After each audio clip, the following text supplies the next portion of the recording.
Right, back to the garage. Got a box of bits for parts and stuff, so crack on with some more sidecar repairs, restoration, whatever. So first thing I've done is replace tail lights with LEDs, which are not any brighter, but they come on instantly, and it's a less draw on the voltage of the bike. And I've also changed the front headlight bulb because it worked, but it was the wrong one. It was too high of a voltage, so probably why I was getting that weird drain. And now, bear in mind that the last time I took the bike out for a weekend, I returned and it was on like 10 volts. Oops, this thing doesn't always read correctly, but 12.2. This thing is always under reading essentially as well. So yeah, 12.2 is probably like 12.5. But yeah, that's pretty good going really. So I don't think I've got a problem with the alternator. I think it was incorrect light bulbs and the loose battery. Right. So the main issue that I've got is leaky carb. Now it's either this gasket or the whole thing needs a rebuild. But I've ordered a new one of these rubber boots because that rubber boot is perished. This rubber boot's perished, so it's like time to replace them. So yeah, let's try and get this out. Don't know how to do that. Well, that wasn't too difficult. I've got the airbox out, the filter's there, and where's that bit of fuel pipe? I've lost it, but it actually ripped off. I did undo it, and then I pulled on it, and yeah, that could explain something. So, right, let's mop up the fuel that I spilt. And then disconnect the throttle cable and see how bad it is inside.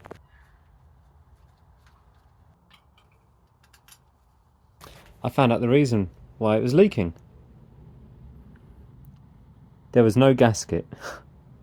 No gasket in there at all. But look at that state of that in there. Oh, that is absolutely filthy, that is. I don't know if it's going to focus in. Oh, here we go. Look at the state of this. This is the fuel line I just took off the bike. It's probably the original. Core. It's completely perishing. Completely.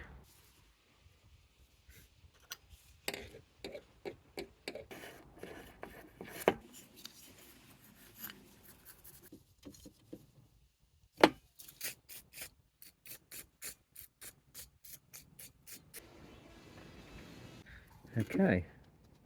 Gasket on. I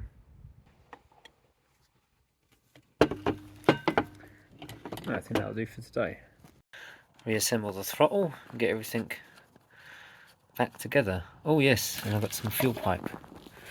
Let's see if this works. This is the correct diameter, same as a cub, so put a fuel filter in line. Which way does the filter go? I forget. Is it this way or that way? Right. Oh.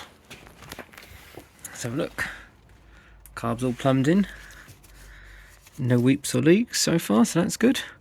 I've also installed a fuel filter because there is one meant to be in line with the tap, but judging by the state of the carb, maybe that filter is gone, so I've stuck one in there. So hopefully that doesn't affect the running of the bike. Right, let's give this thing a start up. Give it some choke.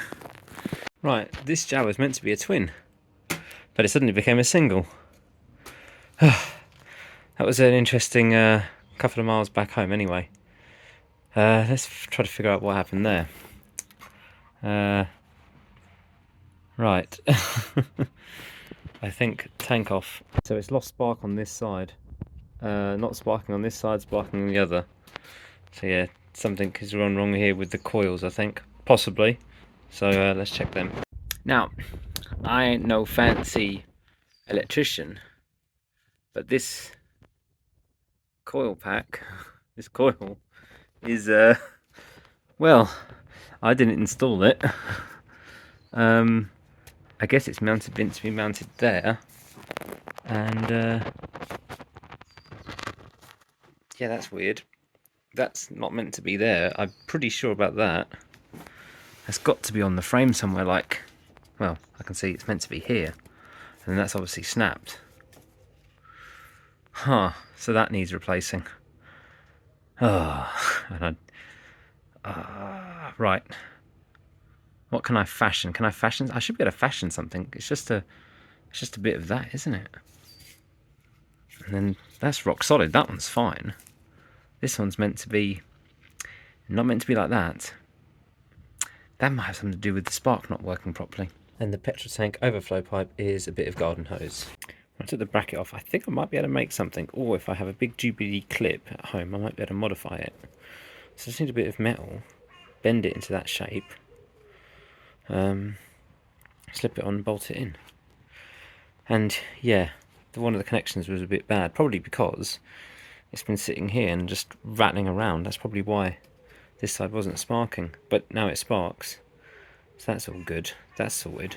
Just need to mount it properly. Second thing I want to check again is this has come loose, but not from here and here like it did last time.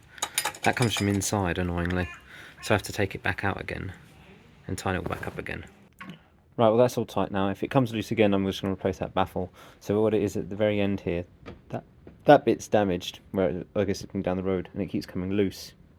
But I've tightened it up really tight now, so if it comes loose again, I guess we're going to replace that baffle. Right, oops.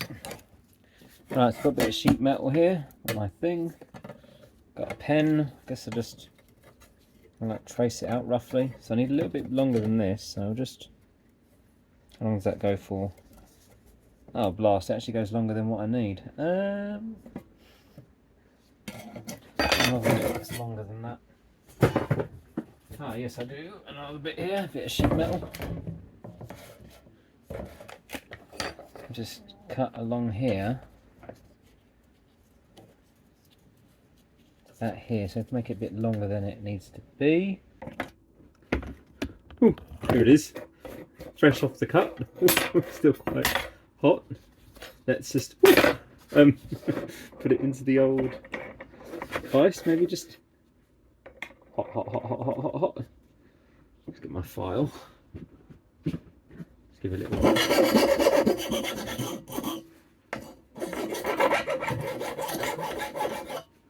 Cutting through it, I realised this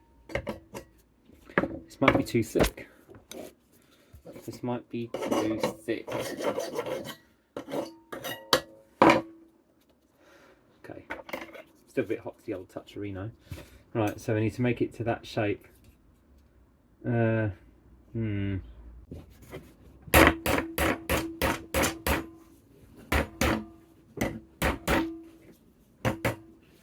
Probably someone's going to tell me I'm doing this all wrong, but I've not really experienced it. Metal building brackets.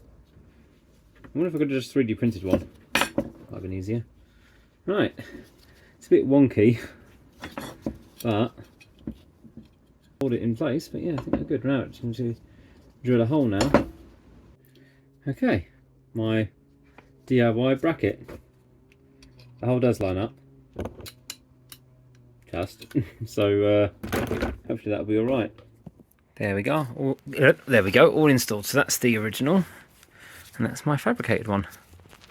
I think I did a pretty good job on that.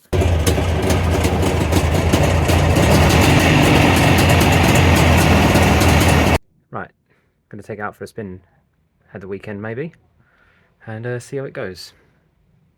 Hopefully better.